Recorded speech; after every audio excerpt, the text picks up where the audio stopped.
आप क्या करने जा रहे हैं, क्या निर्णय लिया नोडल एजेंसी। तो उन्होंने कहा हम दोबारा एग्ज़ाम इनकी लेंगे और मुझे तो जो कहा गया 15-20 दिन में हम लोग इनकी एग्ज़ाम की व्यवस्था कर देंगे। तो मैं समझता हूं कि 15-20 दिन में 2 दिन आगे पीछे भी हो सकता है, लेकिन जल्दी एग्ज़ाम दे करके उन बच्चों का कोई नुकसान नहीं हो, इस बात को हम सुनिश्चित करें। इसके अलावा कोई शिकायत कहीं से प्रदेश में? देखिए, जो आप सबने देखा होगा कि जहाँ जहाँ भी पुलिस की मुस्तैदी के साथ में, प्रशासन की मुस्तैदी के साथ में जो लोग गड़बड़ करते पाए गए, उन लोगों के खिलाफ कार्रवाई हुई है।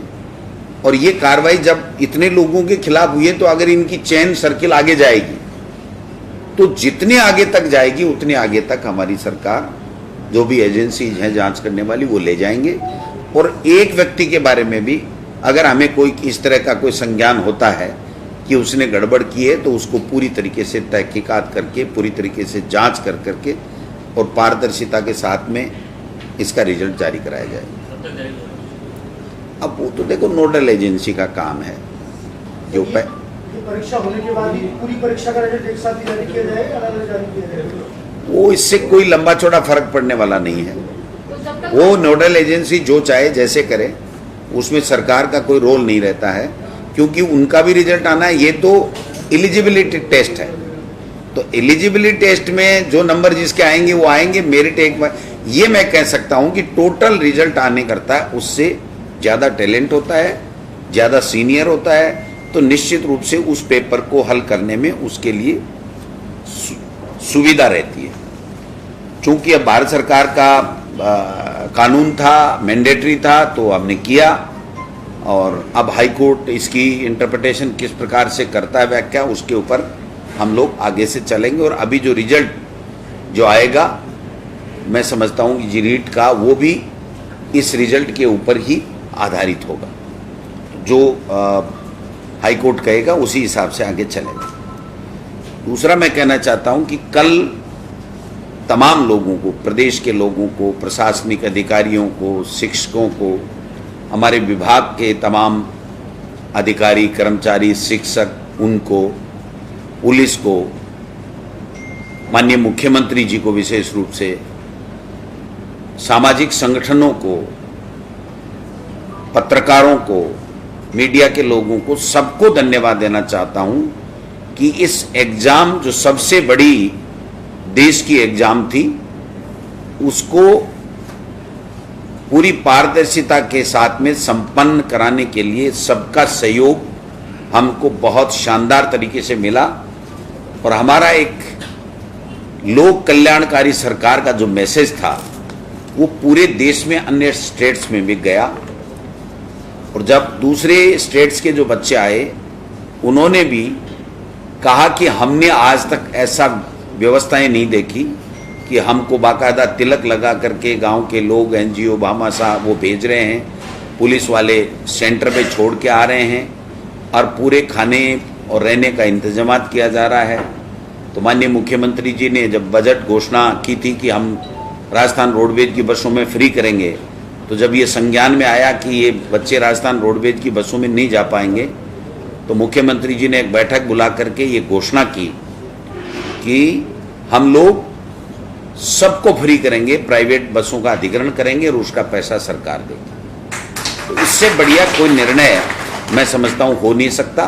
इस परीक्षा को पारदर्शिता के साथ संपन्न कराने के लिए भी माननीय मुख्यमंत्री जी ने विभाग के प्रस्तावों को स्वीकार करते हुए जो कड़े फैसले और पूरे पुलिस प्रशासन को पूरी मुस्तैदी के साथ में लगाया, और जो लोग पाए जाएंगे उनको बर्खास्त किया जाएगा और अंदर मोबाइल वगैरह नहीं ले जाया जाएगा, चाहे कोई कितना भी बड़ा अधिकारी हो वो नहीं ले जाएगा। तो इससे मैं समझता हूँ कि राजस्थान की साख भी बढ़ी है। जिन बच्चों ने मेहनत की है उनको परिणाम भी मेहनत के मुताबिक मिलेंगे। एक सेंटर जो हमारा अलवर जिले का था, उसमें कुछ देरी से, ट्रैफिक जाम होने की वजह से पेपर थोड़ा देरी से मिला, और फिर वहाँ के लड़कों ने वहाँ पर परीक्षा देने से इनकार कर दिया। जहाँ पर मौजूदा जो भी अधिकारी थे उन्होंने प्रयास किया, लेकिन चूंकि जब तक जिला कलेक्टर, जिला प्रशासन आता, समझाइश करता, तब तक काफ़ी देर हो चुकी थी, लेकिन सेकंड पारी का जो एग्ज़ाम है वो पूरे तरीके से वहाँ पर जो सेंटर पे थे उसको सबको ले आया गया। आप सबने मीडिया में चलाया है, आप सबको पता है कि किस प्रकार से कैसे कैसे प्रयास किए गए लोगों के द्वारा, चप्पलों में सिम डाल दी गई, कई सरकार के हमारे विभाग के शिक्षकों का भी नाम आ रहा है, पुलिस के कर्मचारियों का भी नाम आ रहा है। तो मैं समझता हूँ इस बात को जो घोषणा माननीय मुख्यमंत्री जी ने की है उसी के संदर्भ में देखा जाएगा, इसमें किसी को शंका करने की आवश्यकता नहीं है। लेकिन मैं इतना कहना चाहता हूँ कि जो रीट का एग्ज़ाम 25-26 लाख बच्चों का जो राजस्थान में हुआ, जिसका गिनीज बुक में नाम लिखा जाएगा, अगर गिनीज बुक वाले हमारी बात मानेंगे तो, और जिस तरीके से शानदार तरीके से दिया गया, आप सोशल मीडिया में उनके कमेंट्स देखिए, जो बच्चे बाहर से, एमपी से, यूपी से, बिहार से आए, वो ये कह रहे हैं हमने ऐसा उत्सव कभी नहीं देखा। यानी अपनी एग्जाम को वो उत्सव के रूप में लोगों ने परिवर्तित किया। इसके लिए मैं विशेष रूप से तमाम जो भामाशाह और जो लोग इस व्यवस्थाओं में जुटे थे, सरकार के कार्मिकों की तो ड्यूटी थी, लेकिन वो जो लोग जुटे और जिस प्रकार से खाना और व्यवस्थाएं दी, मैं समझता हूँ हम उनको सैल्यूट करते हैं कि ऐसे लोगों ने एक अच्छा उदाहरण पेश किया, जिससे हमारे राजस्थान प्रदेश का उन्होंने गौरव बढ़ाया है। मैं समझता हूँ कि ये सारी की सारी चीज़ें आपको बतानी इसलिए ज़रूरी थी कि कल सब लोग जिज्ञासा कर रहे थे किस प्रकार से होगा। अभी मैंने नोडल एजेंसी को, निदेशक महोदय को कहा था कि आप बात कीजिए कि हम इस सेंटर के बारे में और जो बच्चे उस सेंटर के ऊपर पर्टिकुलर रह गए उसके बारे में हम लोग क्या करने वाले हैं। इन्होंने वहाँ के चेयरमैन और सेक्रेटरी से बात की है, वो ये कह रहे हैं कि जो सेंटर पूरा का पूरा रह गया था उसका पेपर हम जल्दी से जल्दी दोबारा बनवा करके एक सेंटर पे या 2 सेंटर पे, जैसे भी उनको ठीक लगेगा, वो उनकी एग्ज़ाम हम दोबारा लेंगे और दोबारा लेने के बाद में हम लोग रिजल्ट जारी करेंगे। ये जो बात उन्होंने नोडल एजेंसी ने कही है। फिर भी अगर कोई दिगर बात आएगी तो विभागीय स्तर के ऊपर उसकी जांच कमेटी भी बैठा दी जाएगी। अगर कोई किसी तरह की कोई बात आती है ऐसी जिसके लिए जांच किया जाना जरूरी है तो उसकी जांच कमेटी भी हम लोग बढ़ा देंगे। जो पेपर पहुंचना चाहिए था 8:30 बजे, वो 10:20 के ऊपर पहुंचे। तो ट्रैफिक जाम होने की वजह से जो एक तरीके से प्रशासनिक चूक रही है, हालांकि उनको एक कह दिया गया है कि आपको इतना समय हम ज़्यादा दे देंगे, लेकिन हर तरह के लोग रहते हैं, उसके ऊपर वो राजी नहीं हुए और वो एग्ज़ाम नहीं हो पाई। तो ये एक त्रुटि मैं समझता हूँ कि प्रशासनिक व्यवस्था के ऊपर भी रही, लेकिन वो मजबूरी में हुई, क्योंकि अब ट्रैफिक जाम होना किसी के बस में नहीं है, नेशनल हाईवे था। तो मैं समझता हूँ ये सारी चीज़ें हुई है, इसके लिए हम लोग उन बच्चों का नुकसान नहीं हो, इसलिए हम ये एग्ज़ाम दोबारा लेंगे। अभ्यर्थी कितने थे? शायद 600 के लगभग थे। मैं क्योंकि नोडल एजेंसी अलग है तो हम इसमें ज़्यादा नहीं पढ़ते सरकार वाले, हम कहते हैं जो था। अभी मैंने पूछा कि आप क्या करने जा रहे हैं, क्या निर्णय लिया नोडल एजेंसी, तो उन्होंने कहा हम दोबारा एग्ज़ाम इनकी लेंगे और मुझे तो जो कहा गया 15-20 दिन में हम लोग इनकी एग्ज़ाम की व्यवस्था कर देंगे। तो मैं समझता हूँ कि 15-20 दिन में, 2 दिन आगे पीछे भी हो सकता है, लेकिन जल्दी एग्ज़ाम दे करके उन बच्चों का कोई नुकसान नहीं हो, इस बात को हम सुनिश्चित करें। इसके अलावा कोई शिकायत कहीं से प्रदेश में? देखिए, जो आप सबने देखा होगा कि जहाँ जहाँ भी पुलिस की मुस्तैदी के साथ में, प्रशासन की मुस्तैदी के साथ में जो लोग गड़बड़ करते पाए गए, उन लोगों के खिलाफ कार्रवाई हुई है। और ये कार्रवाई जब इतने लोगों के खिलाफ हुई है तो अगर इनकी चेन सर्किल आगे जाएगी तो जितने आगे तक जाएगी उतने आगे तक हमारी सरकार, जो भी एजेंसीज हैं जांच करने वाली, वो ले जाएंगे। और एक व्यक्ति के बारे में भी अगर हमें कोई इस तरह का कोई संज्ञान होता है कि उसने गड़बड़ की है तो उसको पूरी तरीके से तहकीकात करके, पूरी तरीके से जांच कर करके और पारदर्शिता के साथ में इसका रिजल्ट जारी कराया जाएगा।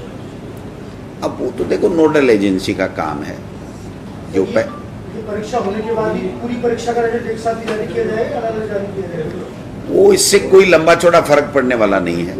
तो जब तक वो नोडल एजेंसी जो चाहे जैसे करे, उसमें सरकार का कोई रोल नहीं रहता है, क्योंकि उनका भी रिजल्ट आना है। ये तो एलिजिबिलिटी टेस्ट है, तो एलिजिबिलिटी टेस्ट में जो नंबर जिसके आएंगे वो आएंगे। मेरिट एक बार ये मैं कह सकता हूं कि टोटल रिजल्ट आने के बाद में सिलेक्शन की मेरिट बाद में बनाई जाएगी। बड़ोसरा जी, जिस तरह से इस बार सख्ती हुई है, तो आने वाले एग्जाम के अंदर भी इसी तरह की सख्ती देखने को मिलेगी या इससे भी और ज्यादा जो है सख्ती मिलेगी? बिल्कुल, देखिए अब इससे कई चीजें सूचनाएं मिली हैं कि किस तरीके से ये लोग बाग नकल कराते हैं, कैसे कैसे गिरोह सक्रिय रहते हैं, कैसे कैसे मिले हुए होते हैं। तो जो हमें इन चीज़ों का पता प्रशासन को पता चलता है, तो उससे आगे के समय में उनको और ज़्यादा अच्छे तरीके से और ऐसी नकलें नहीं हो या गड़बड़ियाँ नहीं हो, उसको रोकने के लिए हम लोगों के पास में जो एजेंसीज हैं उसको क्लू मिलते हैं, और जिससे और ज़्यादा बेहतर तरीके से आगे के एग्जाम्स हो सके।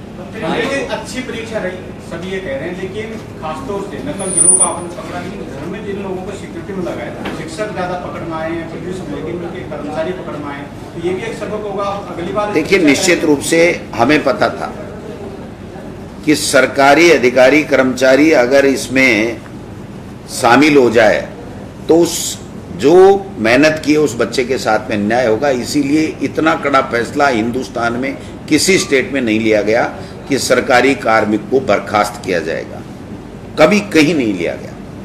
सरकार की मंशा बहुत साफ और स्पष्ट है कि हम लोग ऐसे लोगों को कतई नहीं बख्शेंगे।